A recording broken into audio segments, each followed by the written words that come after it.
You're tuning into the Wild, Weird, and Sometimes Normal podcast. If you have a story or a guest recommendation that you think others need to hear, email me at wildweirdandsometimesnormal@gmail.com. Let's get this started. Alex and Brett, kick it! Wild. Wild. Weird. And sometimes wild. Weird. Wild. Weird. Wild. Weird. Wild. Weird. And sometimes normal. On this episode, I'm joined by Justin from the Cryptids of the Corn podcast. This is one of my favorite discussions. We talk sky creatures, not birds and pigeons or the occasional pterodactyl you hear about flying above the Amazon. No, we're talking gelatinous sky creatures that live high above.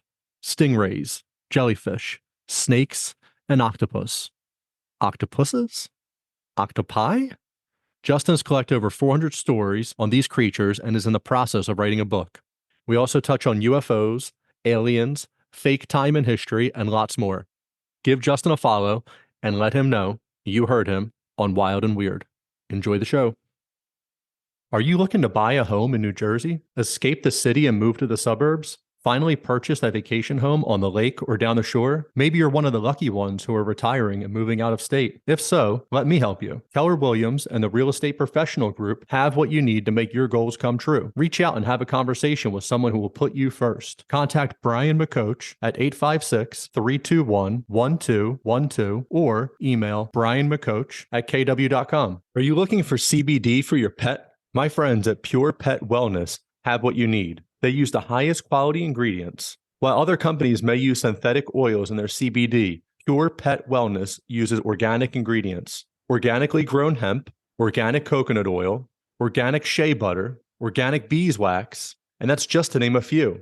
A family-owned and operated company that also offers fast shipping. Go to purepetwellness.com for all your pet's CBD needs and use the discount code WILD and WEIRD at checkout. That's WILD, A-N-D, weird.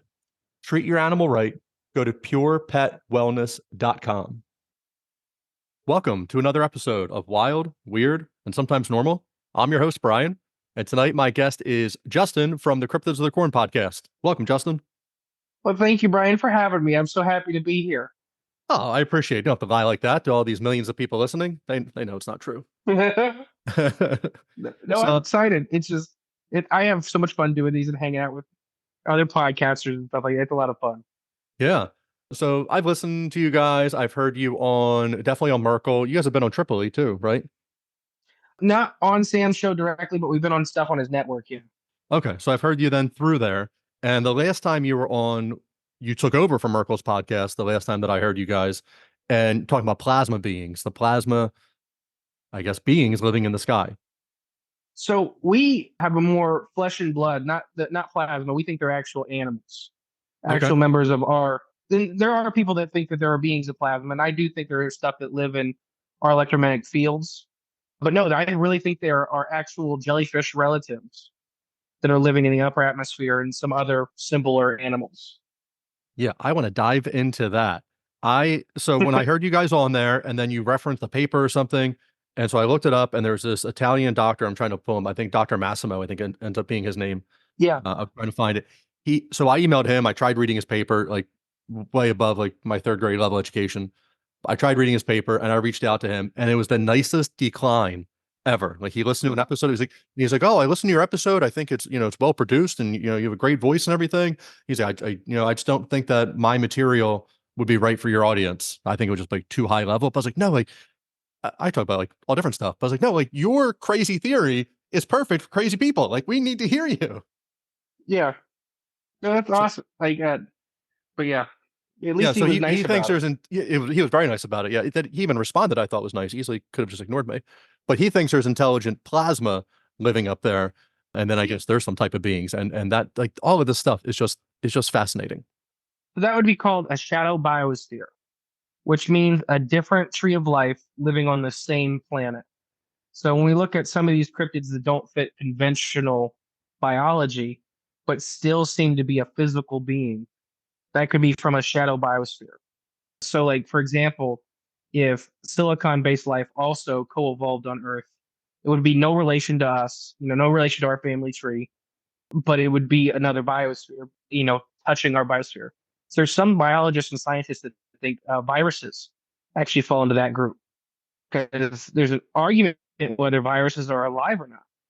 And I personally think they are alive, but one of the big pushes is they need a host cell for reproduction. So they cannot reproduce by themselves, but they still hunt and target cells to, reproduce. So there's, it's not intelligence, being that small, but it's a thing that's living, consuming to reproduce, but they're like little robots. The viruses, I think, are fascinating. Just I understand like vaccines are a hot topic now, but like when we were kids, like it was relatively common. You got, whatever shots you had to get. And if Yeah. you have children, they, for the most part, they have to get shots. And it was always just, so whatever you're gonna get, like, oh, we give you the dead virus and we shoot it into you. And it always just like kind of like just amazed me, like how we even got to this point. And I know that, it's a very hot topic now and for everything that Yeah. it is. But at that point, before my eyes were open to everything and now I have to question every single thing in the whole world. But at that point, I always found that very fascinating of like, how do you even, manage this?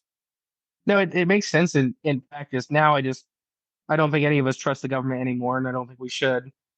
They did it What did themselves. Reagan say? Yeah. And what did Reagan say? The most dangerous words in the English language are, "I'm from the government and I'm here to help." Dude, that is it. I work for state government and it is just amazing.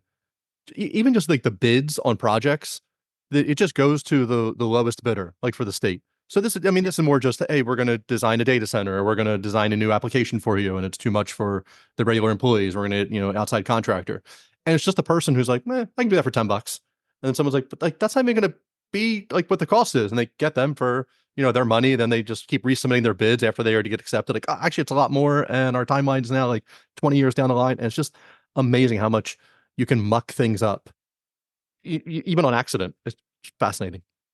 So you've heard the show. I didn't work for the federal government. I worked with a lot of their agencies, and yeah, it's a lot of the same stuff. That's what we got hired for, because we were a third party contractor, and it was just cheaper to hire us to do their work because we don't have any federal benefit. We still have benefits, but not that the feds aren't paying for them. But yeah, no, don't trust the government. There you go. Yeah. There's the rant. I think everybody who listens to both of our shows knows that already, not to trust the government. We're on the same page. We have so many listeners that are out like buying quail and stuff like that because we stream buy quail. Just homestead. Yeah. So what got you interested in even in podcasting? And then like I want to loop back to these creatures above us, but I feel like I kind of jumped into the pool without like wading in. So no, it's me and Jay can't be here tonight because he is bowling leagues. I think they're about to end, so he has to be at the bowling league. And he owns a bowling alley, so it's not like he just bowl. He owns the place that the leagues are in. He's like, I'm working. What do you mean? What do you mean? Yeah. No, me and Jay, I always kind of knew Jay, and our grandpas are really close, and our moms are really close. But there's like a 5-year gap between me and Jay in age. So all through high school, junior high, and all that, we never really got to see each other. We never really hung out because he was, a senior when I was in 8th grade. So, we never seen each other. He's the bartender at the bowling alley. One night, I aggressively asked him, after I've been partaking of some adult beverages, if he believes in Bigfoot. And he paused for a minute and said yes. And we kind of started a Bigfoot club after that. And due to nobody's fault, but it ended up being just me and Jay and my wife coming to these meetings that I was doing a lot of work for. So me and Jay were first like, well, I might as well record them when we're sitting down and talking for an hour, every couple of weeks. And then it exploded into this beautiful thing. I think you guys have a great product that you put out there. You're interesting. Your dynamic, is great too. I think that's hard to find with people sometimes. And then even sometimes with the interviews that I do, it's great when someone else wants to talk just as much as, it's like a 2-person job to carry it. And actually it's like, hey, you're the star of the show. Like, feel free to talk as much as you want, and like the people have enough of me. But I think you guys have a great dynamic of how you handle that. Well, thank you so much. So you start podcasting, you're talking about Bigfoot. Did you ever see Bigfoot, or it's just something that was just I had a Bigfoot encounter when I was like 16, 17, and I seen a silhouette. Like the most I ever seen was a silhouette. Like I didn't get a lot of details, and mine was, I would always say, between 7 and 7.5 feet tall. It was really wide to us, but we were little thin kid, tiny little kids. So I didn't get to see one of the monsters. We had tons and tons of secondary encounters. We have an episode about it. It's called Mr. E's Bigfoot Encounter. But doing the podcast, we actually found there was 3 or 4 other people that have been on our show from our county that seen a Bigfoot that same year here in Ohio. And our part of Ohio is not the Bigfoot part of Ohio. It's mostly because we're agriculture. We're just tons of corn and soybeans. There's not, in my opinion, a lot of space for them to hang out in, and really get away from people. Because a little bit of woods we do have, are hunted in, people live in them and stuff. So it's just, yeah, there's not a ton of space for them. I live at the doorsteps of the Pine Barrens, so Jersey Devil territory over here. And I actually interviewed a guy in my town who goes Bigfoot hunting, and he swears that he has seen Bigfoot. I mean, 2, 3 miles from my house. And I'm like, all right, man, we're gonna go out hunting. Like once it gets a little bit warmer, like it's warm now, but a little bit warmer, we'll start heading out to those late night excursions to see what we can find. There you go. The Pine Barrens are so full of so many weird mysteries.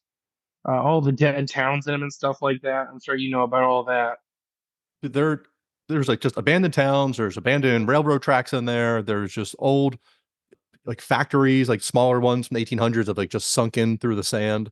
The cranberry bogs. It's a strange place. They're supposed to be, probably about a mile from my house. There's this just dirt road, and it turns from a major road into a dirt road. Not major, whatever. It turns them from a road to a dirt road. And there's supposed to be a like a piney encampment back there, and then also like a midgetville. I don't know if we're still allowed to call them midgets anymore, but we did when we were in high school and everything. We'd go out there and try to find them, but they're not too welcoming over there. There's also another fascinating little neighborhood. There's a state hospital called Ancora, and that probably touches the Pine Barrens a little bit over there. And there's a town across from it that is completely abandoned. Houses, and we'd go back in there in high school, and you could walk in, and it almost looked like people just got up and left. Like there was still dining room tables in there. There was still pans, and I guess the food or whatever was like thrown out or animals ate it or something. But just a strange New Jersey is a strange place, man. No, yeah, nobody's supposed to live there. I'm a big believer in that. We just have some spots in our state, our country, that you're just not supposed to have people living in. New I Jersey's mean, one so of many them. towns just, yeah, the Bay Area, just specifically New Jersey, Yeah. just because so many villages just, like you said, like they died overnight. Like everything was gone. Like all the people were gone and stuff. My sister lives out in New Jersey, so we get to see that. Yeah, it's a weird place. So as I drive around, so we talk about like we don't trust the government. I don't know how deep of rabbit holes you go into, but I like as I get older, I'm like everything's a lie. Like I just see what's happening now in the news, and then like what makes it in the newspaper, I'm like that's not what happened. Like that's not true at all. So I look back, history books, and did they add years to our history? Is really the year 2024? Like all these just like crazy kind of out there things, but then also like hey, I don't know, I can't verify this. And the one thing that I'm having like such a hard time wrapping my head around is just explorers, just settlers, just the Lewis and Clark of the world. As so doorstep of the Pine Barrens, this is all wetlands over here for the most part. We had some decent rain 2 or 3 weeks ago. Like everything was just flooded everywhere. But they've cut down trees and there's roads and there's all this stuff here. But it's like if you came onto the ocean and it is just trees everywhere and muck and mud, like how do you walk anywhere? Like, how did you drag all your crap that you brought from England over to here and all your sampling jars and all this other scientific experiments you're going to do? And you're dressed in overcoats and all this stuff that's just like absolutely terrible. And you just, boated randomly around the country. I don't know. I don't like it. So I don't know why you made me think of this, but Turtle Island, Illinois, is like Native American state park, like a preserve history. And there was, I think it's called Mud Lake / Pony Lake. It's just a hole of mud that they had to transfer like boats through. And we found the plaque that was showing that it took 2.5 days to go over this mile wide mud flat where there was guys dragging the boat for 2.5 days by hand to get it to the other side of the mud flat back into the river. That is terrible. I just don't understand how like you just like at that point you were just like God doesn't want me here. Like this is obviously Yeah, when you look at that stuff and you're like, yeah, I don't think people are like, we're not supposed to be here. right. They're like, no, just keep dragging. I'm sure we'll get across at some point. But like you're just eating your crackers or whatever you had for dinner to keep you. Someone's like just pulling this mud boat like 24. Like say all that stuff is just really strange. And then also, so I assume you've come out here to visit your sister in Jersey. Have you ever driven to New Jersey? I lived down in Pittsburgh for a while. You have to go through, I think it ends up being six sets of mountains by the time you get out past Pittsburgh. And you drive up to these things. I'm not an explorer. Maybe that's what it comes down to at heart. I come to these things and I'm like, who would sit here and be like, I'm going to cross, let alone we're going to blow a hole in the bottom of it and then fill with metal and let cars go through it. But like, who came up to it? And they were like, oh, no, manifest destiny. We're gonna keep going. Let's just climb up this 2,000 foot thing and drag our family in our wagon and get to the other. Again, just strange things. Yeah. Yeah. So, no, I'm there with you. I don't know. I do think the calendar is off. I just don't know which way. Yeah. There's also some of the fascinating things, like the Tartarian things. And yeah, I didn't prep you for any of this, so feel free to jump off abandon the No. ship whenever you want. But yeah, you can make a case for anything, I think, if you drill down to it. But they have a lot of the documents will have like, the like like for the year, the letter I, and then like 808. And they're like, oh, well, that's then modern people are interpreting that as like 1808 and then putting it that as like that's our modern history instead of the year 800. So I don't know if that puts us at the year, I guess that puts us the year 1024. I don't know. It's strange. I think if you were a king, why wouldn't you add 100 years to the calendar or 200 years? Like, oh, my great uncle was the first king here. Of course he was. What are the people going to do? They're argue with you. They were working the fields, or they were like they didn't have any money. They were servants. They were serfs. Have you ever looked into like Charlemagne? No, I've not. So I don't know a lot about it, but there's a lot of evidence to point through, and there's evidence that goes against it, sure, that he's a completely fake king to help bolster the calendar year. Really? Because if you look at some of the stuff Charlemagne did, like there was wars that never existed that he was, and depending on which, like Nomus is like he lived for like 202 years or something like that, was just this crazy guy, like did all kinds of insane things. It just doesn't add up when you start digging deep into it. But then people didn't Yeah. like they're like, oh yeah, the Napoleonic Wars, whatever, whenever, Charlemagne was around. But like you were you gonna fight it, or like you were too busy like trying not to get the Black Plague and get enough food to eat? Like you didn't even give a shit. Yeah. There are weird hiccups in history with the, and I don't know. I don't know what the purpose is. That's my big thing is I don't get, I mean, what does that do for the people that push that agenda to have the years different? So I think look at this. I'm circle back here. This kind of ties into the beings being in the sky above us. These jellyfish and these animals above us. That I think if you start admitting to things, if the government loses that power of control, that hey, we can protect you. We're the strongest army in the I world. agree with that. And the next thing you know, it's like, well, what about these UFOs? And they're like, oh no, they're not real. There's drones. Don't worry about it. That's just our stuff. But like once you start just saying like, I don't know, then people just start, I think people start asking more questions and be like, well, if you don't know this, then like, how do you know that if I pay 7% sales tax and you take a third of my wages for taxes, like, how do you know what to do with that money? Yeah, no, I agree. The government is, I think, so this is me, Jay's my co-host for everybody home. I think that's me and his biggest argument is how competent the government is. I think personally, I do think there's like this cabal and stuff like that, but I think they have a lot of happy accidents and they're really good at working with what stuff happens, and spinning it for them. I do not think they're all powerful. Like the weather manipulation, I think they try to do it, and I think there's giant hiccups. Like I'm sure you've seen Dubai, like Dubai Oh, the whole having ocean was flowing through there. It was crazy. they had so there's literally a video of a jet, like a jumbo jet, the water up to the door on the tarmac. That's 15, 16 feet of water. And Dubai was one of these places that had it rained every day at 3 o'clock. They made it rain every day at 3 o'clock. That's why they're in a desert and it's this lush, everybody, lush plant life. So, in my opinion, I don't think it was an attack. It was just if you mess with the water cycle, if you mess with the weather, if you mess with nature, it's going to start bucking you. It's going to start, you grab the reins, it's going to start trying to kick you off. And that's kind of what we're seeing with the hurricane that California had last year. It's not the first one ever, but it's the first one, and I think it was like 180 years or 190 years. They don't have hurricanes, and they had a big one. Like here in Ohio, Toledo, 3 days ago, as of recording this, we had an earthquake. We do not have a fault line. Like we have Oh, an ancient fault line, and yeah. we had a 2.8 earthquake. Huh. Or is there fracking? Because you hear a lot of that with fracking that they just constantly have earthquakes. So, not in Ohio, but what there is a thing that nobody talks about. There's a gigantic salt mine underneath Lake Erie. So one of the biggest lakes in the world is being dug out from underneath to collect the salt from the ancient ocean.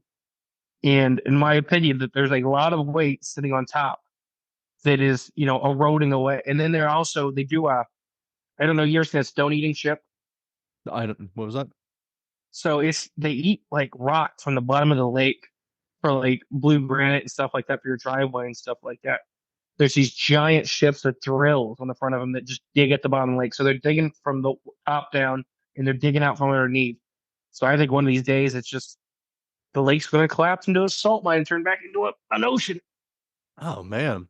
So I didn't realize you guys had an earthquake, and in New Jersey, we'll have a small tremor sometimes, rarely.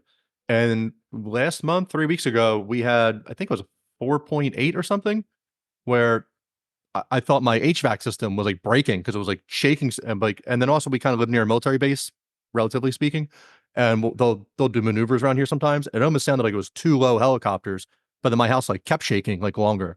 But that's how I just had to adjust my head to being like, well, no, that's just helicopters. Don't worry about it.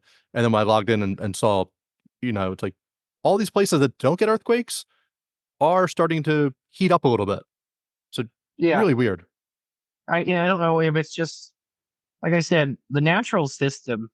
I I don't know if you want to call it like we just talked about this elementals almost, whether you want to think they're actual elementals, as in a representation of nature or an actual being that embodies those natural elements.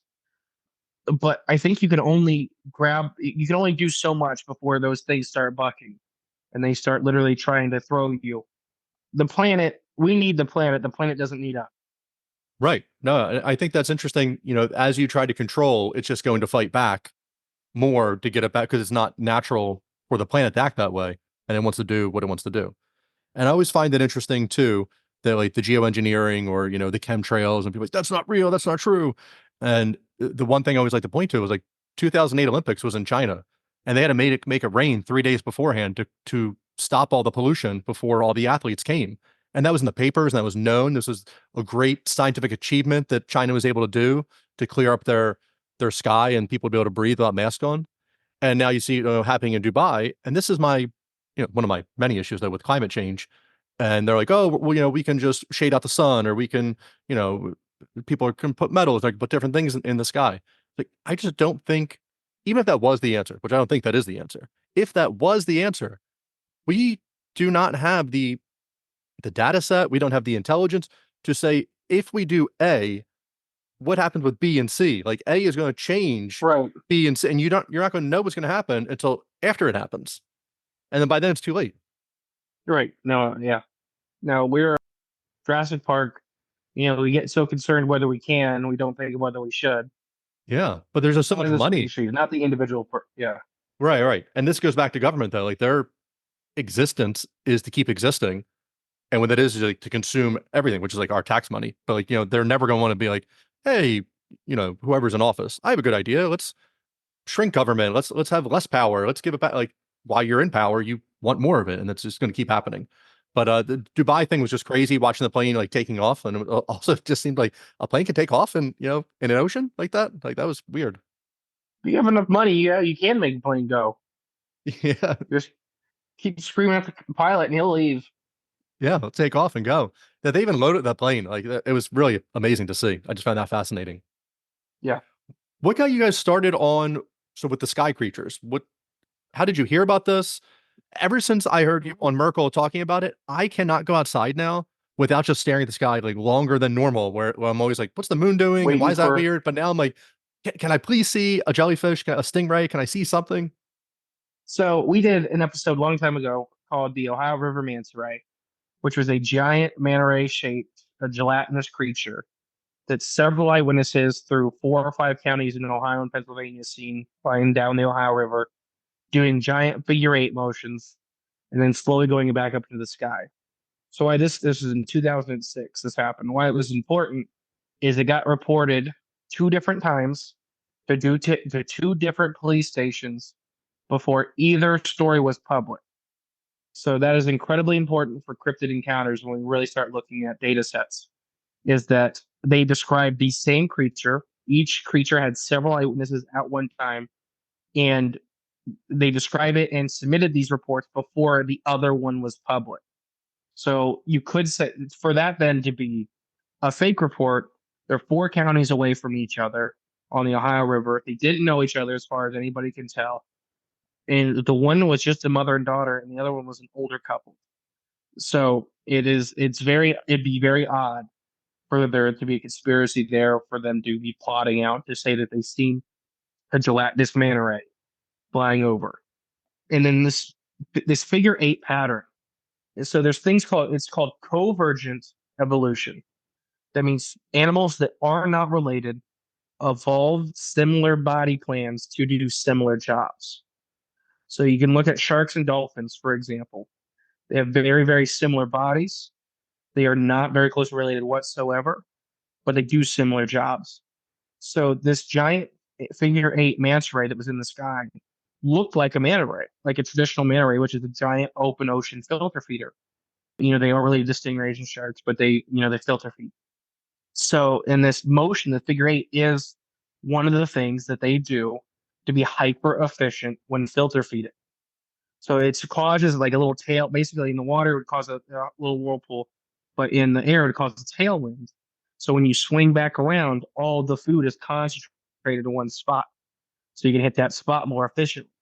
So now this couple, but these 2 different groups of people have described behavior that matches what we think these things are doing. So we put that out in the air, super excited, and then we're done with it, right? Then a man from, I believe the first one was Kansas, got a hold of us, and he had seen the same thing, and he submitted his story. And as we started going, we started getting more and more and more stories and more encounters. And the amount of research now and hours we put into it on our show, we probably have 20 or 30 hours of public available that people can listen to about organic UFOs, the animal UFOs. And then on Patreon we have a bunch more too. But it just started pinwheeling. Now we have different types. So there's the classic manta rays are one of the ones. It's crazy when everybody sees those. They almost always say a sense of awe, like seeing a whale. We've interviewed several people that have seen them, and dozens of emails really about those creatures. And I cannot tell you how many of them say it was like seeing a whale, just awe. They weren't scared of them. Sometimes they're absolutely massive, and they weren't scared of these things. They could kind of see through them.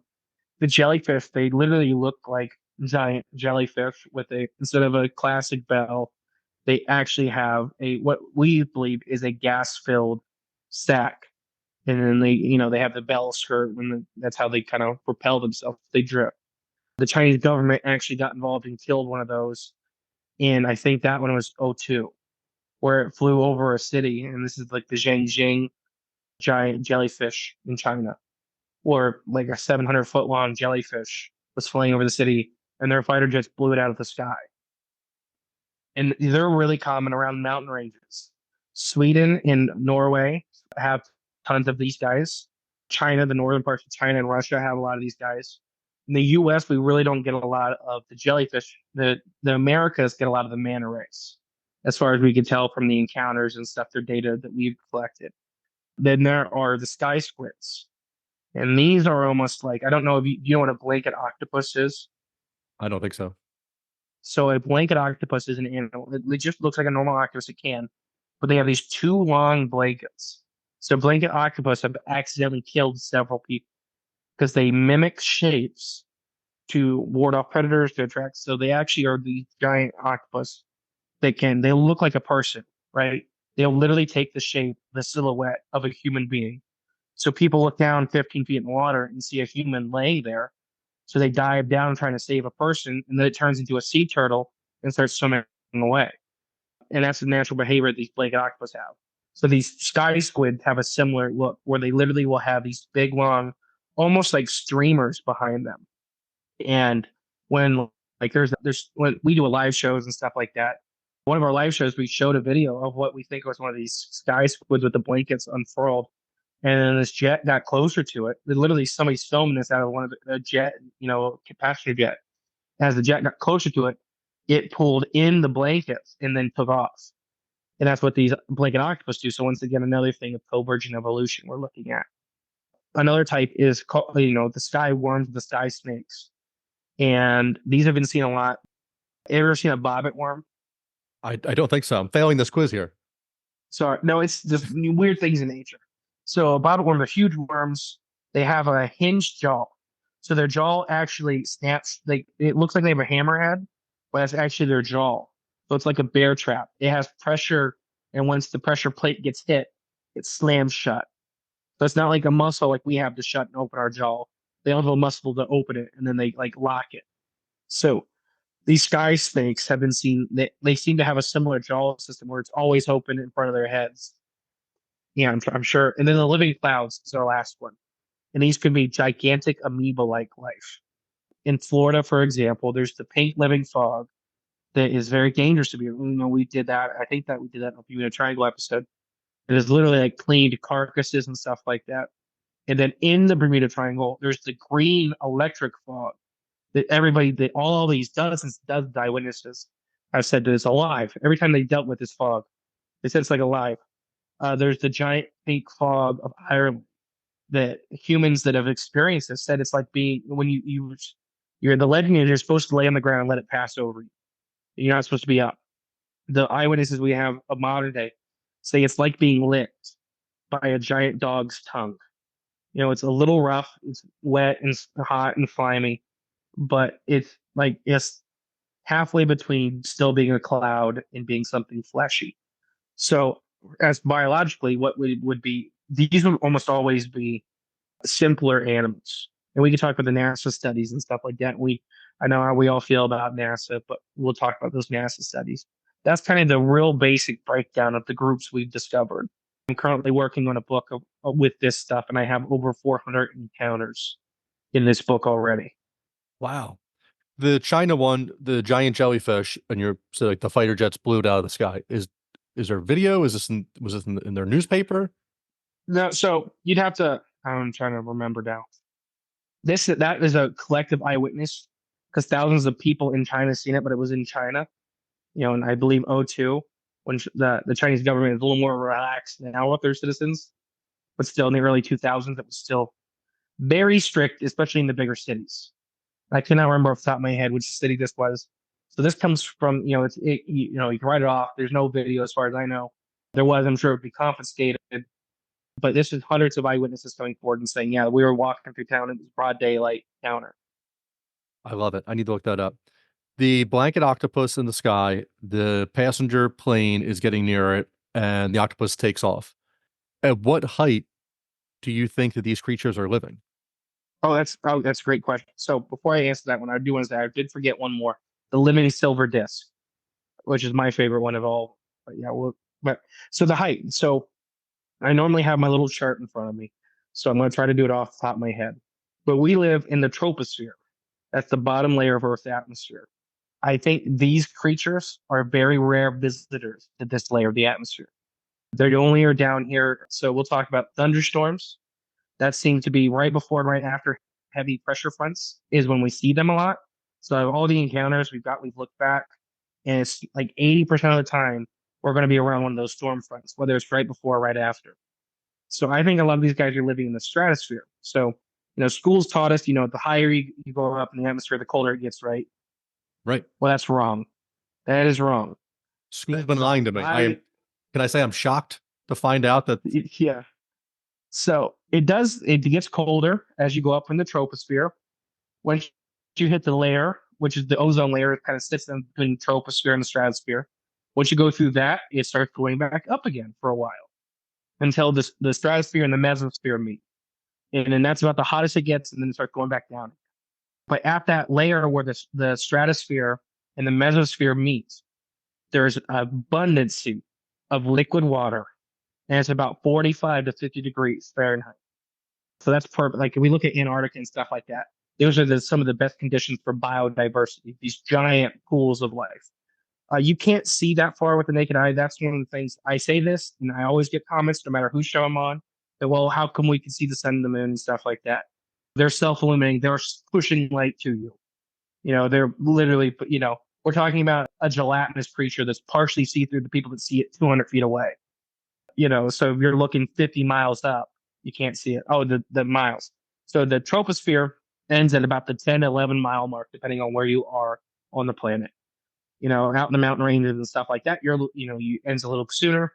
Here in the flatlands, it takes, about 11 miles. And then I believe it's 10 miles to 40 miles and then 40 miles to 80 miles for the layers.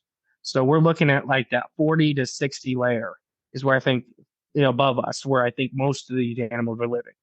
So what happens is we're going to use whales for the example for this next part. Whales are open ocean animals. Most species of big baleen whale. They're huge filter feeding animals. They don't do well in shallow coastal waters.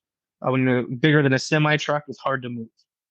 But in Florida, why it's so common to see in Daytona Beach, why it's so common to see big baleen whales, is because it's the pull off where the jet stream, or that big river out in the middle of the ocean, essentially, it's the closest to land is right there. So these whales it's cold out there, it's rough. They'll pull off of essentially like a truck stop and just lay in the shallow, warm water and relax for a bit.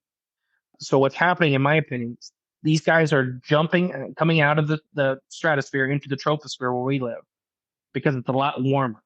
It's more relaxing. It's like taking a break. Sea turtles do this, whales do this, all these open ocean animals that deal with a harder climate more often. They'll come and take a break. And then sometimes, like the Crawfordsville monster was a giant sky snake that was definitely dying. Hundreds of eyewitnesses. It was coughing. They said it sounded like it was wheezing. It was flying all zigzaggy until it eventually crashed and died. And this was in the early 1900s. And they said it was a serpentine dragon with one eye. But it's our sky snake description. So I think that these storm fronts are either knocking them down because these giant thunderheads will literally kind of scrape that layer. So whales aren't immune to storm systems. Yeah, I'm sure you've seen the videos of the humpback whale that ended up in the Amazon. oh, yeah. So that was actually a tropical storm that threw it up there. The humpback whale was too close to shore when the storm hit. And it's still, it's a huge animal, but it still falls to the storm. So these animals, I think, are getting knocked down. Now, I do think some of them come down to feed, like our Ohio River manta ray. So basically, we see a lot of these manta rays and these jellyfish and a lot of these guys around the world's mountain ranges. We have tons of them in South America, in the South American and like the Andes and stuff like that. We have tons of them in the U.S. Like the Kansas one, the first one we got was very rare. They're almost always on the west and east coast, near the mountain ranges. In Europe, they're almost always in the north and the high mountain ranges. In China and Australia, like Australia has tons of these. Like we have a video on our YouTube page from an Australian eyewitness in the Blue Mountains that literally filmed a manta ray flying, and you can almost see it. You can see it like flapping and stuff behind her house. So they're around mountain ranges. So why is that? There's two major reasons. One is detritus, which is just food organic particles from the surface of the earth. So they gather in the air, and it's hard for us to see like everything from pollen to seeds. It's all organic food. If you're a filter feeder, it's food. You're eating massive amounts of tiny, tiny things. So the mountain ranges gather all of that. That's the dumping spot for all this food, and it actually shoots up into the atmosphere. That's the second reason these animals hang out, is it's a giant elevator back up to the stratosphere. when the wind, the air from the surface hits these mountains, it shoots straight up. So if you're a thermal vent rider, which is just like taking advantage of the Earth's natural wind currents and heat and stuff, this is your elevator to go back home. This is your elevator to get back up there with using the least amount of energy possible. So when we really start looking at all these sightings, it was, when we started gathering all this data, we really started seeing these patterns emerge with tons and tons of stuff around mountains. I know I just said a lot. Do you have any questions about any of that? I just threw up. I love all of this, and it's fascinating. So they're coming down. The storms could be knocking them down. They could be coming down. They could be choosing to come down. It seems like it'd be hard for them to get back up through the storm front. They'd have to wait, I guess, for the storm to pass. Or they're riding the front of them. Okay. So if you know the legends of Thunderbird, one of the theories is, so for example, condors and vultures, they are thermal vent riders. That is, they have these giant wings. They do not like to flap their wings. They want the wind and the thermal vents to do their work for them. So how the Thunderbird legend came to be, as some people believe, is that, for example, condors look like they're dragging the thunderstorm in because they're actually sitting on that big hot piece of air that's right in the thunderstorm pushing. So they can go thousands of miles and get hundreds or a couple miles up without flapping their wings once because they're riding this giant thermal push. So that could be the one thing they're waiting for these storms to go back home. It's the big elevator. This is the expressway to get back up. It could also catch them off guard and pull them back down. Another thing I did leave out, I forgot to mention, is that a big thing why a lot of biologists used to believe there was no life in the upper atmosphere, at least complex life, is that the radiation up there at those levels, the ozone layer affects a lot of solar radiation, stuff like that. It's, for a lot of animals on Earth, it's a nominal amount of radiation. It's nothing. Us, long-term exposure, sure, we have some issues. The animals like jellyfish and, planaria and stuff like that, they do not care. What also seems, since we're quoting Jurassic Park, it's like life finds a way. So Yep. all these places on Earth, and they're like, oh, that's inhabitable down there. They can't live next to a lava vent on the bottom of the ocean. And they go down there and then finding all these vast variety of things. Good. But no, I'm glad you said that, because there's literally, like you said, life finds a way. So this is the biggest environment on the planet by over 1,000-fold. The upper atmosphere is, over 1,000 times bigger than, the oceans. It has more water. It has more than everything. So like you said, these animals, there's literally the ironclad snail is at the bottom of thermal vents. It eats iron sulfide. That's what it eats. It eats iron sulfide. It pushes the iron out through its skin, and it makes a giant metal skirt it wears through its skin. It doesn't eat organic material. It has bacteria in its throat. It has no stomach. It has bacteria in its throat that turn the sulfide materials into something it can use for food. And there's crabs eat sulfuric stuff. Just using up, though, as the barometer of like, well, if we can't survive there, then nothing can. Like, okay, well, then a fish doesn't exist, and like nothing. Right. A bear living in the wilderness, like we couldn't do that. Right. So not great examples. So we talked about the Chinese government shooting one down.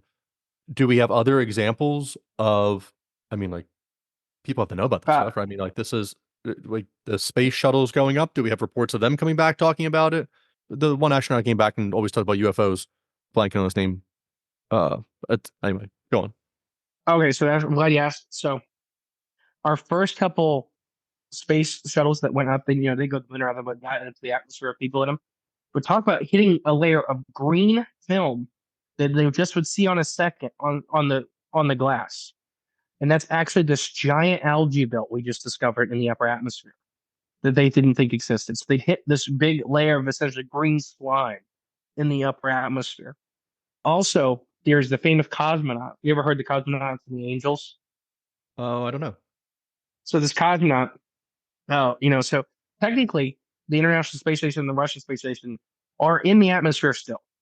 And I can't remember the name of that layer, but it's when gases that really start separating out. And it's not, I don't think there's a lot of stuff living up there. There could be visitations, but anyways. So this guy was basically, and I'm going to give the synopsis of the story. There was only 3 days he was alone in the Russian space station. They're not really supposed to be alone, but for whatever reason, that just happened. And every morning, right before the sun would come up, around the Earth where he was, he would see, you look out the window and see this giant, best he described an angel. It was like it had a human, like a human-ish form, no eyes or nothing, but it was just flying on the edge of the atmosphere. And he's seen it. And then the next day he's seen it again, but there's like three of them. The next day he's seen it and there was like four of them. So he didn't radio back in, said he was seeing these. So they're really hard to describe, almost like giant yellowish stick people, but they're flapping and flying, like they're gliding and flying.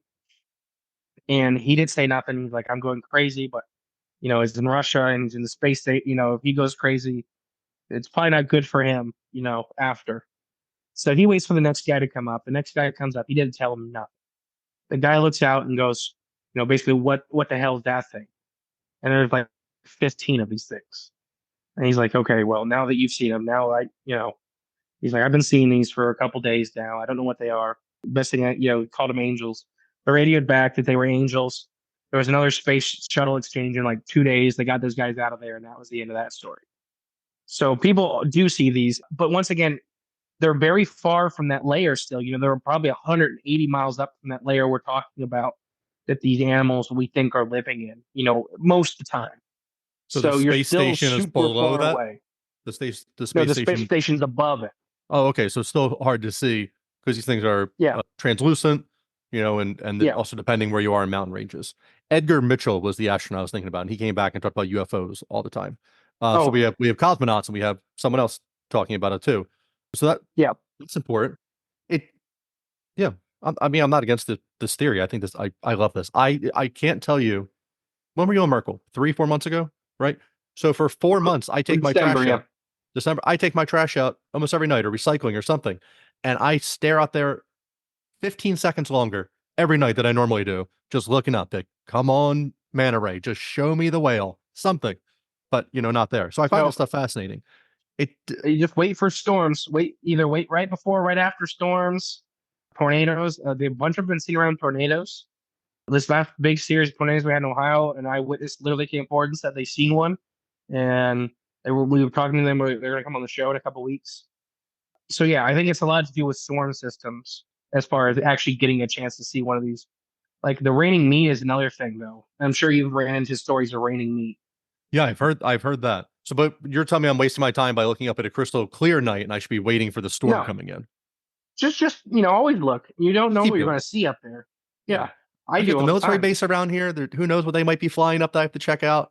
I got stuff to check out. The raining meat. So I was asking about the snake. So real quick. So the snake crashes. He's wheezing. He's doing all this stuff. Do we have any follow up on what those people? Did they bury it? Did somebody try to eat it? People are weird. I'm sure they tried to eat it. So I believe that was like 1919, if not earlier, in Crawfordsville, Indiana. And no, they seen it. It was staying most of the time. It was staying like 100 to 200 feet above the town, flying. They seen it for 3 days. The pastor of the town was the main eyewitness that wrote everything down and took everybody's accounts of this thing. It had 3 sets of jaws. He said it had an eye in its throat. It had these, the best he could describe is furry fins running down the length of its body, and it was partially translucent. And they said it was breathing smoke, so we took it as gas. It was losing. I think a lot of these are gas-filled organisms, so they're it's losing some of its stuff it's used to keep buoyant in the atmosphere. When it crashed in the field, and I'm sure they either ate it or threw it into the river. Right, or it probably exploded too as it crashed. Yeah, and it's probably fell apart. So with these raining meat events, we think that these giants, these big jellyfish and manta rays, they're jellyfish and manta rays. I don't know if you ever touched a jellyfish. They are so easy to fall apart. Yeah. So now imagine that you're falling and you're hitting terminal velocity from the upper atmosphere. They're going to start shredding. So the Kentucky meat shower was one of the more famous ones, but it's happened all over the world. Raining blood is another big one where it's clear sunny day and all of a sudden it's raining blood for a few minutes. And I think it's either these animals are being preyed upon by the predators, which are what we think are the snakes. And, they're getting shredded up there. And before they hit the earth, they're pretty much jelly. Star jelly events have been happening for tens of thousands of years, where there's just these mass amounts of jelly. There's chunks of jelly land in these places. The one out in Oregon is the real famous one that the government got blamed for. And I think the government knew what it was, but didn't. So basically, over this town, jelly rained from the sky, and this was like it just in the last couple decades in the 2000s. And I'm drawing a blank. I don't have my notes in front of me. So jelly runs down, and the town's like, "What is this stuff?" And within a couple hours, most of it starts melting. And so a couple people, put it like freezer bags and stuff like that, froze it. One girl ended up dying from this stuff. She picked it up with her bare hands, immediately was screaming in pain, was rushed to the ER, and she was like envenomated. And they didn't know what it was, so they blamed the government. It was like so they said it was the gel is used to pass vectors like nerve gas and stuff like that. It's how that they can store it safely, and then when it hits the ground, it releases. I think what happened is that these are actual jellyfish-like creatures. She picked up a chunk with stinging cells, with defensive cells. So jellyfish cells, their stinging cells, they can sting you long after they're dead. It's a hair trigger sting cell. So basically, this little hair sits on the edge of the cell. If you trip it, that fires a corkscrew that goes into your body. That's the part that's envenomating you. So even if you pull the chunk off, it's still dumping venom in. So I think that's probably what killed her, is that she picked up a chunk that had stinging cells. Hmm. And so then they blamed, I guess, blaming the government, right, for this? And Yeah, the government got blamed for it, and they didn't quite deny it as hard as normal. So that's when you start looking at, well, okay, maybe it wasn't them. If they're like, if they don't want you to, they wouldn't fight it very hard. But yeah, yeah, it's is it better they think that like we're dropping this stuff, or is it better to tell them that there's giant creatures above that there's really nothing we can do about? which for that, I think they will tell us in the next couple, probably 3 to 4 years, because that way, so the second UFOs are said, and I think these are less than 5% of UFO sightings as a whole. I don't think they're, as all the UFO sightings, these organic animals are less than 5%. But I think what the U.S. government and governments are going to use, they're going to bring one of these jellyfish out on a flatbed and say, look, all the lights you're seeing in the sky are just animals. They're big, harmless animals. So then if they're testing experiments or there's aliens or whatever, they can do whatever they want. Because the second it's an animal, nobody cares. I worked in conservation biology. I worked with endangered species. Nobody cares on the whole. The second it's an animal, it's, people will be like, oh, she likes it. Like, okay, there's one of those things up there where you see a black triangle. Like, oh, that must be a man, or So I think they'll use this as a couple. Well, the second that they acknowledge these things and they're up there, I cannot wait to take a blimp up and go on a fishing charter, a sky fishing charter, and try to hook one of these things. There you go. So Steve, was it? No, not Stephen Greer. Yeah, Stephen Greer, I think. So have you ever seen them when they summon UFOs? Yeah, the CE5, right? Yeah, so they use lights as a part of that summoning ritual. I think they may be attracting organic UFOs because it's very similar to how we caught giant squid in the deep ocean. With these the first giant squid ever filmed is a jellyfish mimic light. So these lights they flash up in the sky are very similar to it. So I kind of wonder if they are flashing a light, because a lot of these guys have lights. Tons of these guys have lights that we know of in the upper atmosphere. So I wonder if they think it's a prey animal and they're coming in and check it out. They get close enough to realize, like, oh, no, there's nothing here to eat, and they go back up. Yeah, that's fascinating too, because I've heard organic UFOs talked about, but then I never really dived into what that meant for it. So, and I know Stephen Greer, they pray to them, they just shoot their consciousness out and have it, and then the lights and having it come, and that would be a organic UFO. If that's like coming down and like it's flying, and we're not too sure what that is.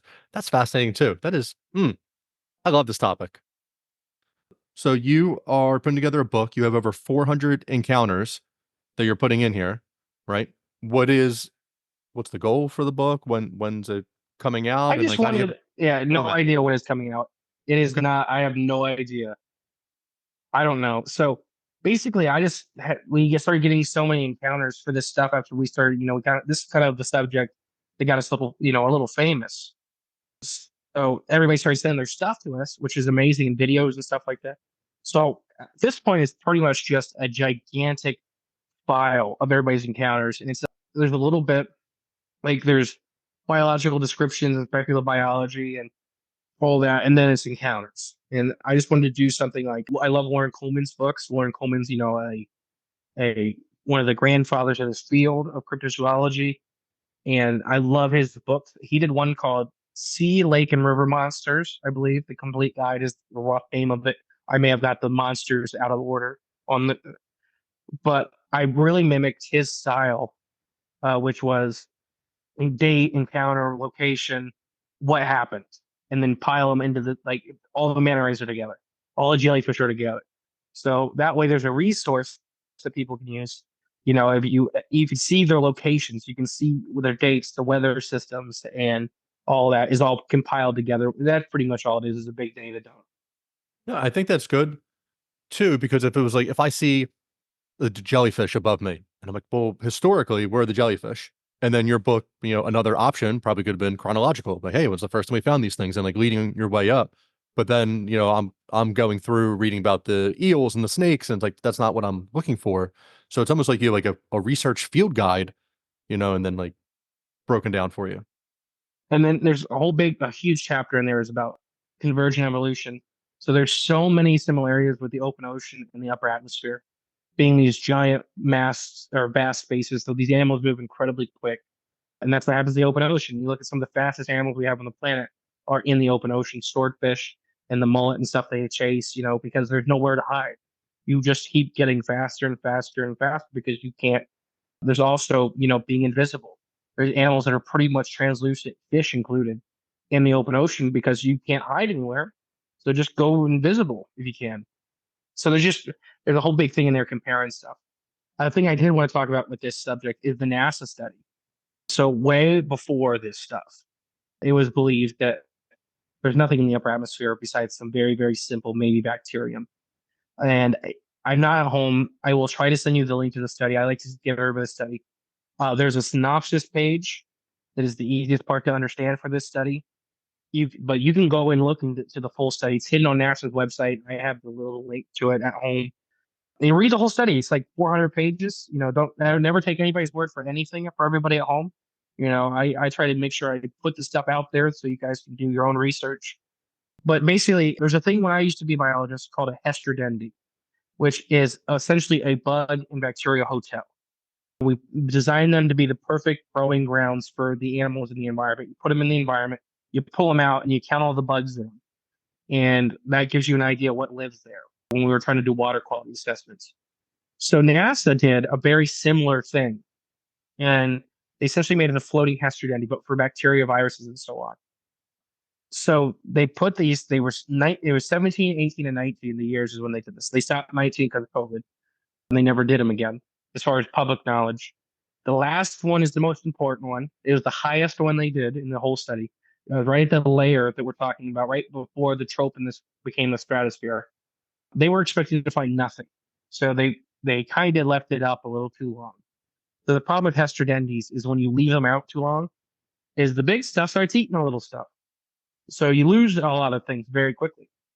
So they go up there, they bring it back. They were expecting to discover maybe 4 to 8 species. They discovered about 4,000 species, and they would have got it in time because the stuff started eating everything else so fast. So for this study, it's every biological clade without bones is represented in the upper atmosphere. So that means there's a jellyfish cousin up there, there's a planaria cousin, there's a worm cousin. All this stuff has a relative or has some genetics up there. We found tons and tons of fungus is up there too. Fungus inhabit every environment on the planet, from the ocean floor to the Antarctic ice sheets. There's actually fungus that live in the ice in Antarctica.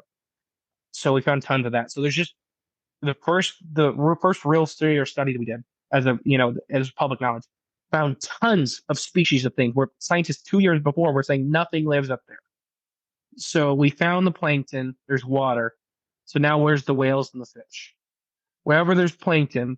So this is actually aeroplankton. We did a whole episode on aeroplankton, which is just the vast amounts of animals, microanimals, and biological matter up in the upper atmosphere. It's crazy. It's just so awesome. So I highly suggest anybody go to our Facebook page who wants to learn more about aeroplankton. I put pictures up there. Aeroplankton. You will not believe how many aeroplankton look like UFOs that people describe every day. I keep many of these things are microscopic, but if they have bigger relatives, they look like all of your triangles, all of your weird, the square inside of a ball, all these weird UFOs you see. They look like aeroplankton. They look like things we didn't know exist. And then the government, like Dubai was one of these countries that is now talking about harvesting them for fuel. Aeroplankton have an But oil in them that you could, oil? Okay. I was gonna say, what would be the purpose of that? yeah, just oil. Like 'cause animal oil used to melt whales down for oil. Yeah. All right. So they sent it up. They were hoping to get 4 or 5. They got 4,000 different species up there, and then some of them ate each other anyway. So there's probably more up there. And then Yep. what's feeding on them as they fed on the smaller things? Everything feeds on something. Yep. Yeah. So always in all, for life, there's always been a whale-like thing in every environment. These big. There's tons of soup or tons of aeroplankton up there. There's going to be stuff eating them. There's even been tons of sightings. There's another chapter in the book about skyfish, which are animals that are. It's very hard. They're almost like flatworms. I don't know if you've ever seen a flatworm, but they're like flying silver flatworms. Almost imagine like a piece of paper flying through the sky, but there's big schools of them. So people have described this has been a Western phenomenon near the tips of the mountain ranges. Every once in a while, you'll see like essentially a school of fish flying by really fast, and it's this big shimmery wall. So there was a time between moving to selling my old house and moving to this house, I spent 6 weeks down at the Jersey Shore. And every night when we were done work, and it was all during COVID, like there was nothing to do. So we would just walk along the beach and walk along. Ocean City has an airport out there. And you just walk around and, there people are their little prop planes or whatever. They practice taking off and landing. The kids would love it and everything. But one time a armed forces helicopter flew by and it was like 20 feet off the ground. You saw the guy's feet dangling. They waved to us. That was pretty cool. So there was 3 times. I've been to the shore a million times. I was born at the shore. I've been there forever. There were 3 times looking up the sky where there was this shimmery, you're almost like saying like a school of fish, kind of, but it was Yeah, this long string like, and then like, I stared at them forever. I asked my wife, like, it's not seagulls. It's not, it was like too high for birds. And also just wasn't moving regularly. Like there wasn't a pattern to it. It was very strange. So I wish at that time I knew more. And a picture wouldn't have done anything because it was just no, shimmering. you It wouldn't can't. have come up. Yeah, But like no, seeing you it, it probably was so high that's enough. Yeah, go ahead. yeah. No, you may have seen it. You may have seen these schools of essentially skyfish, where there's I think they're planaria, which are flatworms. We actually have a biology professor from a university that specializes in planaria coming on the show in a couple months to talk about this kind of stuff because planaria are super weird animals. They we use them for consciousness study because you can teach them to do stuff and then cut off their tail and it'll grow a whole new planaria that remembers everything. So we now think consciousness is then stored in the brain. It's just all kinds of stuff. But no, these skyfish. So you just unlocked one in my head. The East Coast has a bunch of these guys. I think I can't remember if it was the Jersey Shore or it may have been in New York, but there was 4 or 5 people that it was a foggy morning. It was one of the shrimp blooms was on the beach. A lady was and her husband were driving, and as they pulled up, it was foggy. They see all these people like looking up, and there's 4 or 5 of these manta rays just cruising in the sky above it. And I don't know if they were there to feed on the shrimp. There's some evidence that they skim feed off the water. So essentially taking mouthfuls of water and eating whatever's in it, dump the rest of the stuff out. But no, there have been manta rays seen over there on where you guys are. Cannot wait. Oh, I'm going down next month and I cannot wait to stare in the sky all night long. Do we have any? So early textbooks are, some interesting stuff for true history as it gets erased as we move on. A lot of stuff was known then that we have forgotten or ignored now. Have you come across anything in early textbooks or even ancient Yeah, cultures so who knew about I planets mean, that we star didn't? jelly, like I said, star jelly's been back. I think our oldest star jelly event is recorded about 5 to 6,000 years ago, where literally giant chunks of jelly fell from the sky. But I think a lot of these are actually dragons, or the some versions of flying creatures we talk about. You know, Cultures talk about giant flying animals. For example, what was it? It's Quetzalcoatlus is not an animal; it's a guy, but he's the feathered serpent. The feathers aren't real; it represents flight. It's a representation of an ability, not a physical characteristic. So when we start looking at these ancient characters and ancient creatures that are depicted, it's hard to kind of start filtering that stuff out. I like the flying, I think they're called Vermanas from Indian culture, these giant flying, essentially buildings and stuff like that. Could that be these? Does it mean that they were actually buildings, or did it mean they were creatures or things the size of buildings? But no, I think a lot of it would be dragons, and we did a Dragons Are Alive episode, and that was focusing on that because the Smithsonian got involved with a lot of these, and the Smithsonian gets involved with something, it disappears. Goes in their basement, We man. have we have a 3-part series of how the Smithsonian's evil. You should look into it. You should really look into it. Look into the board of directors. The Smithsonian is not a good organization. They recovered a manta ray from South America that a bunch of miners had shot down. So these miners were out having lunch, and this giant manta ray, and I think it was already sick because it was flying slow and low, and they got their guns out. And this was like turn of the century, 18 to 1900s, and they just unloaded on this thing. They kept shooting and shooting, shooting, finally crashed. And it was about 13 miles from the South American Smithsonian outpost. So they're like, oh, we caught this cool animal. We're going to call him. And the Smithsonian came out and got it. Nobody believed him. These miners were waiting. They were so excited. They were so excited. They were so excited to see this in the newspapers and all this. It never happened. Never came out to be. It immediately was buried. The only reason anybody ever believed these miners is one of the miners cut the tip off of the giant fin of the manta ray and had literally almost like a jelly mold jelly with like organelles and veins and stuff in it. And they were taking it into bars in South America and showing people. So there was hundreds of eyewitnesses to this giant chunk of living matter. It was rotting in a box. This crazy miner was running around in South America because the Smithsonian stole their discovery. So yeah, I think there's a lot of cover up with them, but like I said, I think these guys will be used to, get rid of the other side of the UFO phenomenon. Because just think about it. Think about organizations like MUFON and these UFO hunters and all this stuff. If it comes out that, and they have a real body, let's say they take a real body of a giant, like a manta ray or a jelly, and they show you it on a flatbed truck in Washington, D.C. Think about what that would do to the UFO community. It would decimate all these people that have been abducted. And now that they're saying, okay, you imagine that you may have seen a UFO, but you imagined everything else. All these people that have done, hundreds of thousands of hours of serious research into the subject, it can kill that. It'll kill that culture, as a whole overnight. There's going to be diehards that never give up, anything. I really think they're going to use these to just destroy the UFO community. No, I think that could go a long way to doing that, and that would definitely splinter. 2017, the soft disclosure that came out, the New York Times article. I really thought that was going to create a bigger wave than it did, and a lot of people were like, "No, I don't really care. Oh, there's UFOs, great, don't care. Going back to Twitter, going back to doing whatever I do." Yeah, and now there's hearings, and you've got Grush, and you've got all these people, and Arrow, and Alessandro. I think some people do just want that to go away. Even the people like in the normies, the real world people. And when they see this flatbed jellyfish, they're gonna be like, "Yep, that's fine," and everyone else is crazy, and back to normal life, and just kind of, I can put that in a box that I can exist with. you cut out for me. What'd you say? I think these normies, are going to see the jellyfish and take that more to heart and say, "Hey, you guys are still crazy, and I can exist in my world with Yep. my beliefs Yeah. with this jellyfish thing here being UFOs." Definitely. Yeah, Definitely. like they interdimensional or under the ice sheets or Antarctica, wherever they might the aliens truly live.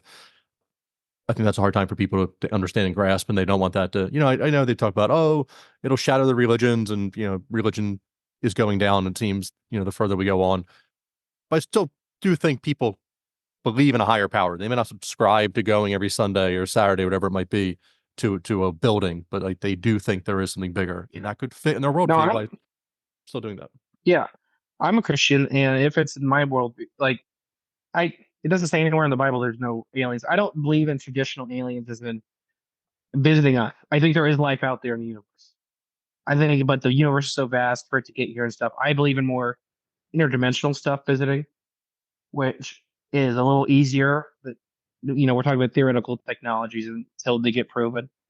But no, if it's in my worldview, it doesn't have to. Like, there's all kinds of life. God made all kinds of crazy animals running around. Why can't there be some crazy animals running around in a spaceship? It doesn't matter. Right. I mean, I think there is. I watched a video of Carl Sagan trying to describe a fourth dimensional Right. object passing through our third dimension. And like again, that was I would, you know, you can't show a four dimensional object, so we only live in the third dimension. Like we're only interacting on the second dimension. A lot of out there theories of trying to do it. I also find it amazing that people are like this guy's a genius. Instead, like I also hear a lot of people like him talking on the sidewalks, like in the city that I work in, and I don't think they're geniuses. I'm like, that guy's a crackhead. Like we got schizophrenics over here. And here's Carl Sagan, like, hey guys, you can't understand a fourth dimension. This is what it would be. But it's truly fascinating to try to see like how that would interact. You start talking about the aliens being interdimensional, or Grush alluding to that. It's just like, what does that even mean? Like I have a hard time wrapping my head around that. And like one of the Grush stuff, I don't think was such a big deal in the UFO community, is because he didn't say anything the UFO community hadn't been talking about for the last 40 years.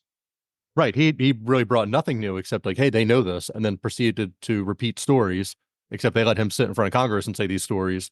And it's like, okay, well, I've Yeah, heard that. I don't know it's true or not, but he's also saying he doesn't know it's true, except that somebody told him. right. So it's just the softest disclosure. And it's, yeah, I really thought it was going to go somewhere. I thought we were going to get more out of it. I thought like Trump was going to give us more because he wants to be number one. He wants to be the great disruptor of everything. And hey, my name's the biggest on the side of a building. Like I'm the guy that gave you disclosure. I'm the guy that gave you the JFK documents, and he did neither of those. And then it seemed like with Grush and these guys coming out, I was like, okay, great. Well, now this administration will do it. And the Pentagon came out and was like, oh, hey, I love it. We investigated ourselves and we found that we did nothing wrong. But the Pentagon came out and they were like, exactly. they were like, all those UFOs, they're just drones. None of them are alien spaceships. And we looked into it, and it's all citizen Earth human technology, and some of it's like high tech, and you guys don't know about it. And it's either ours or someone I else's. think And it's like, I don't know how you can say that. I think a lot of it's Fae too. I just think a lot of it's modern day Fae because there's thousands of stories of Fae from thousands of years, and every culture has a Fae, and they will. So, and most cultures from the world, from Africa to Europe to North America to China, will talk about their Fae. Will put on the face that people want. So, if people picture the gray alien, so you look at the evolution of aliens, how they've changed. They've definitely encounters people have, which I believe. We've had people that have been abducted on our show that I believe. Whether I don't believe that they were aliens from another planet, I do believe their encounter, though. If that makes sense. I believe what happened to them. And then the obsession that aliens have with reproductive stuff of humans, that's a very Fey thing, too. The changeling Fey and stuff like that, they steal kids. They stole kids out of the womb for, hundreds of years in culture, in written culture and stuff like that. So I kind of wonder if it's an old Earth thing that is putting on a modern day face. Yeah, that's the hard part. I had somebody I was talking to the other day, but they're talking about the Greys and then like the Nordics in Antarctica and their investigative research, and they were, they're gathering all this stuff, and really nice people. And she was a journalist. I guess she still is a journalist for like 20 years, investigative journalist. And it's like, oh well, people are getting abducted. There's a lot of reproduction things going on, and it's like, are they having a hard time with their bloodline or their DNA or whatever it might be? And Antarctica is such a weird place, and the Pope goes there, and Bono goes there, and John Kerry goes there, but like nothing's supposed to happen there. And we fight over pieces of dirt all over this entire planet, except for Antarctica. Everybody said, you know what? Hey, we agree. We're not going to go touch that place, which that seems like really weird. Like we're involved in wars have nothing to do with the United States. And here we are, like dumping our money or dumping our people and everything else we can Yeah. to fight for something. But instead, it's like somebody would drill for oil. Like, every year it's like, oh, we're running out of oil. We have to do clean energy. We have to do all this stuff because we're running out of oil. It just, something has to be bigger there. Now, are these things, and this kind of goes into, I interviewed David Weiss, Flat Earth. David Weiss, and I mean who he is, but his whole presentation on it. I don't know how I feel about the flat Earth. I don't know. I know NASA doesn't tell me the truth. I know Never a there's straight not answer. never a straight answer. There's not one full legitimate iPhone picture of the Earth. Like none of this stuff that just makes sense. I don't think the Earth's flat, but there was a study that came out before, and just the other day they reconfirmed their confirmation that there is a bigger ocean under the planet than there is of all the oceans combined Yeah. on our current planet. So they just had this and came out with it. And they're supposed to be, they were measuring waves crashing within the planet. So there's waves crashing. It's crashing on rocks or creating some type of like rocky type beach. So like this gives you like something like could be living there. There is So a cave in Japan that like barely has an opening, but then it opens up inside, and there's an entire biosphere of yeah, plants and trees that are just no, growing in, that's crazy. Yeah, right. And now you're that's talking about, crazy. yeah, that's insane, right? So there's like, hey, life finds a way. And now we're talking about the sky creatures, and like there's an ocean above us. So it's almost, some of the flat earth people are like, oh, we're in the dome or whatever it is, or it's like as above, so below, and there's these layers. And we just gave now three layers of oceans. There's the sky creature ocean up there that's 60 degrees. There's our ocean, and now there's the subterranean ocean that they're coming out with. Like, how many more levels of this does this go? It's like, I don't know.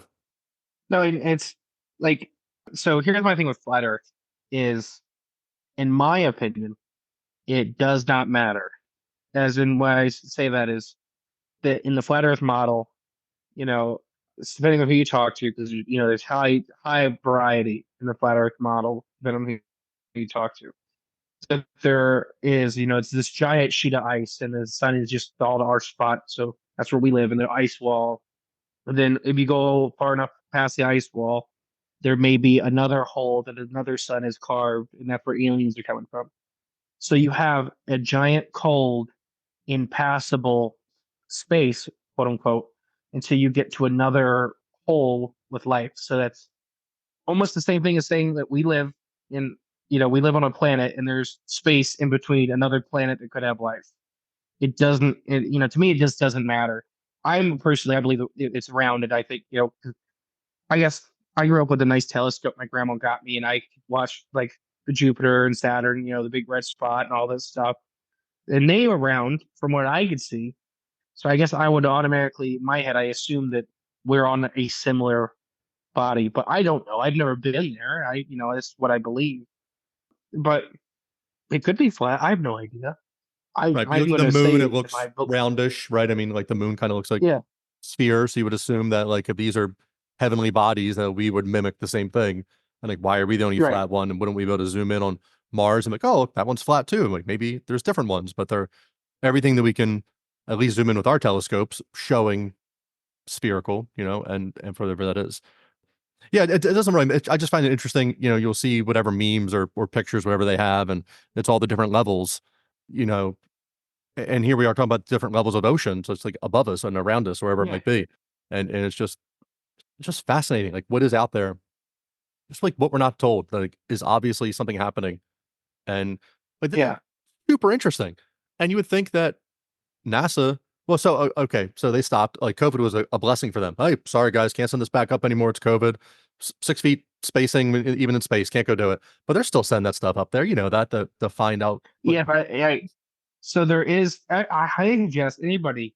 So all the NASA studies are public, but they are so hidden on their website. Just start cruising through there one night. You will find some of the weirdest, craziest stuff that, and I think I believe in that the government entities do, or the cabal, or whoever you want to call it, whoever's running the show, they do believe in that, like that government karma, where they have to tell us the truth to clear their karma, but they do it in the weirdest ways, like that. These studies are published in some remote corner of some remote website that you will never find. That there's no search engine for. You have to go do manually, but you or could they make find it it a complete. somehow, stumble upon it, and this gives Yeah, them that karmic clearance of like, no, yeah. we didn't lock it behind a door. We It's just right never there. told them. It's right there. Yeah, it's just right there that you can never find. And then, like, yeah, I think because I think there's a lot of, I don't know if it's satanic stuff or whatever occult evil that's going on in the world's governments and stuff like that. But they're evil. I mean, just look at CERN, as she was a destroyer in France, and they did that fake human sacrifice. All the scientists were dressed up in robes, and They were like, "Oh no, we did it as a joke." I worked with scientists for a long time. I was one. They are not funny people. They are It's just not a coincidence. People are jokey blowing off people. steam and they just happen to recreate the exact ritual. What are you talking about? Just blowing off steam. And then the 666 is in the Ferns logo. I'm sure you've seen that. Yep. It is. I had someone else on, we were talking about like just symbolism and, like there's another, poster you can find and it's just all of like the Bluetooth symbol, the Gmail symbol, and like all of this stuff is just old, ancient, like dark art symbols. And like, who told you to use that symbol? Like, then I get like whatever they created. And now somebody's like, oh, I'm going to invent email and we'll call it Gmail. Let me just flip through the symbol book of what we could do with this. And like, it's really crazy. But they're putting in your face what they're doing and then telling you you're crazy that you recognize it. Yeah. Did you see? Okay, this is way off topic. Our Love it. show's kind of famous for tangents. Did you? So we did Mandela effect a long time ago. So the Fruit of the Loom's the big one for a lot of people with the Yep. The cornucopia. cornucopia. Yep. Did you see the Fruit of the Loom got caught lying to us all about the cornucopia? No. So they've been saying forever they never had a cornucopia, all this stuff. Well, a lady was in their headquarters, and she was in some weird part of their headquarters, and they had a giant display of all of it's private, and the giant display of all of their logos, and they did have the cornucopia. So she videotaped it. It's out there in the internet. You would find it. No, they got caught lying to us, making us all think we're crazy. Right. So why would they lie to us? Why wouldn't they just come out and like, well, we changed our CIA. logo? CIA bastards. So, I was flipping through Sorry. somewhere on Twitter today, and the 1988 anomaly. Like, I just found this out today, and I'm gonna try to deep dive and find what crazy thread person I have come on to talk about this. But there is internet sleuths, researchers that, so CERN turned on 2012, and that was into the world, the Mayan calendar, and all this stuff, and that's why the Mandela effect, and that just they're trying to recreate what they destroyed by a black hole. Like, that's one theory. So this other one was like in 1988, the world ended, and that's why 80s culture, that's why Stranger Things is like such a big hit because people within them know that like in the 80s something terrible happened. I'm having a hard time diving into that one, but I find that fascinating. Like, there's a world earth-shattering event, and now they were able to, I don't know, time travel. CERN fixed it. I'm not sure who fixed it. I need someone to come on and give me a little more information on that. Hmm. I don't think CERN ever fixed anything. Like, I don't know. Look at some of the people, like some of the scientists working there. They do weird TikToks. They all look dead. They all look dead in the eyes. Some of the ex-CERN people that come out and talk about like there was literally like creepy beings that every time they turn on, they would crawl across like the office floor and stuff like that. And tons of scientists left the project before they were fired up. So we had small hadron colliders, normal large hadron colliders all over the U.S. They're all still all over the U.S. Chicago has a huge one that it stopped being active, quote unquote, when they started using the one in Geneva. So a bunch of scientists left all these projects with these hadron colliders. They hated them because they're like, there's chances we could open black holes. There's chances that, we don't understand. And same thing with the nukes, like Einstein and Tesla and all those messing with Manhattan and Philadelphia and, nukes. Einstein left the project because he was saying that, this could start a chain reaction that ends the world. And, Oppenheimer came back to him later and was like, I think we did. I think we did destroy the world. And he, talked in a more philosophical sense, but that's one you should look into too. It's just the amount of scientists that left the Hadron Collider projects because they were like, this is bad. I don't know what we're doing here, but this is really bad. Because they keep spinning faster and they're making these micro black holes, and there's concern that black hole could stick around long enough to open Start, up either a yeah, bigger one or do whatever it is. And it's like, this, you're creating it. But like, this is what we talked about, like, the climate change, or even like you're so certain on something, but there's no way for you to know. you have You're no only as good idea. as the data that you're feeding in. And if you have dirty data, you're not getting the true answer.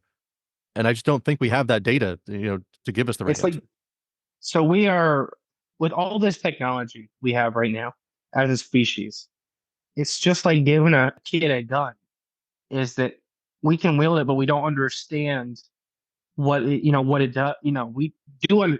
It's hard to explain. A kid knows what a gun does, but not really.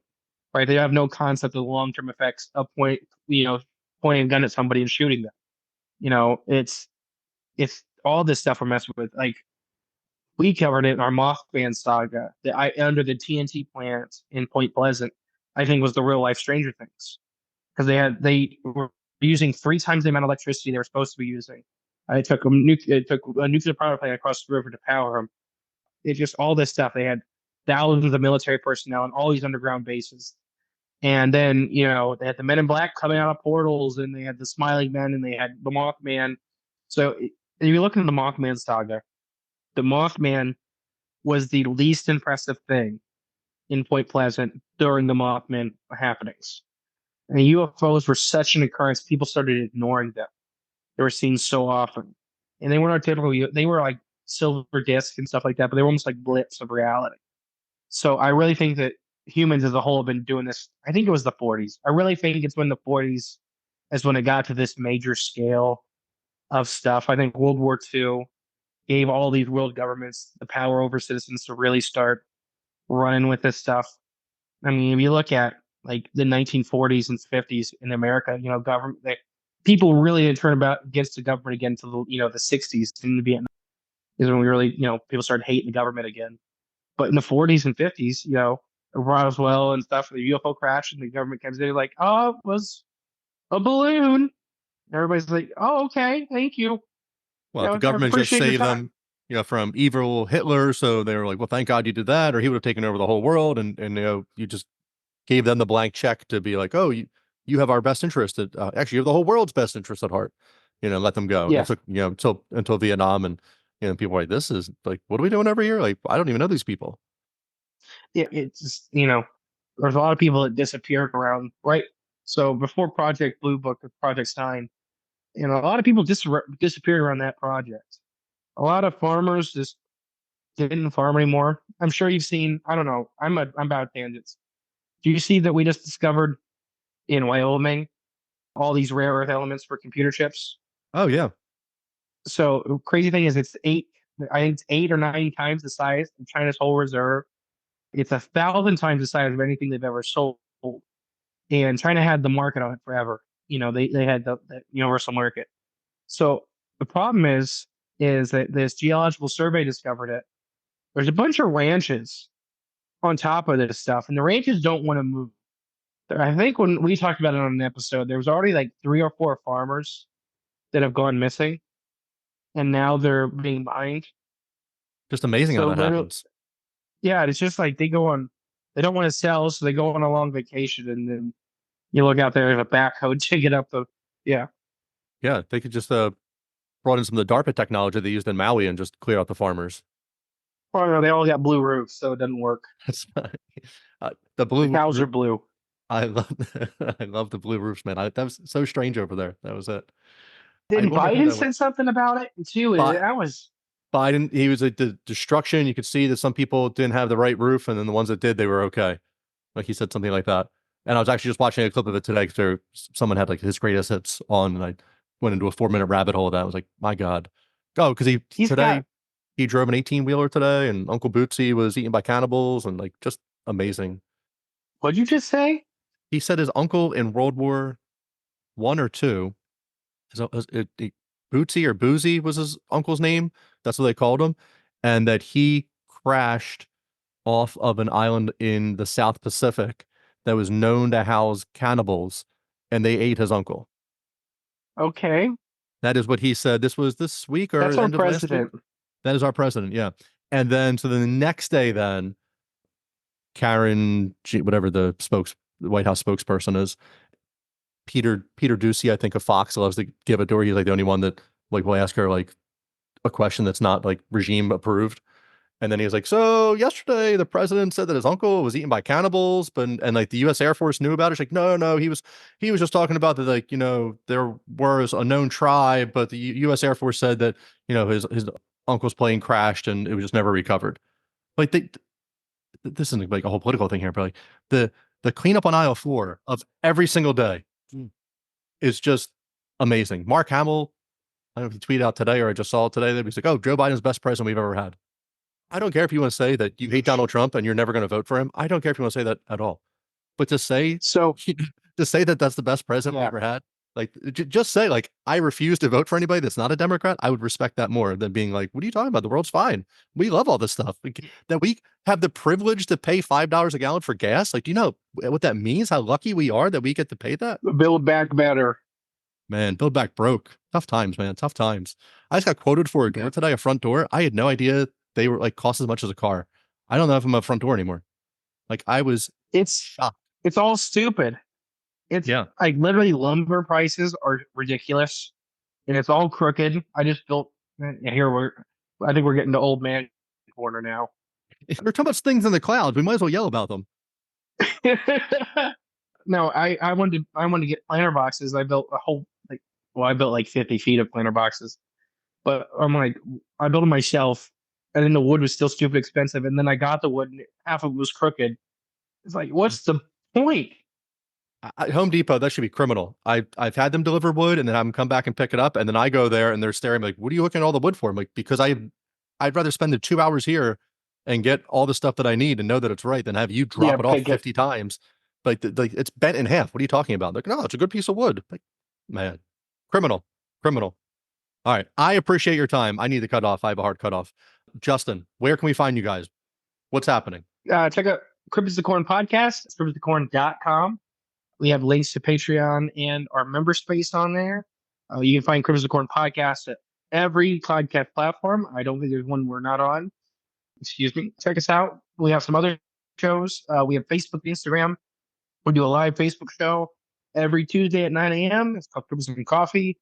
We have some conferences. We're speaking at Hocking Hills Bigfoot Festival, which is in Logan, Ohio, and that is the date of the Hocking Hills Bigfoot Festival is August 2nd and 3rd. Like I said, we're speakers at that. We're super honored. That is the biggest cryptid festival in the U.S. now by a long shot. Mothman used to be the biggest, and it's still huge. But B Mills is our friend that runs that one, and she's doing an amazing job. We're also speakers at Squonkapalooza, which is the following weekend, August 10th, which is in Johnstown, Pennsylvania. So come check us out. We're having a lot of fun.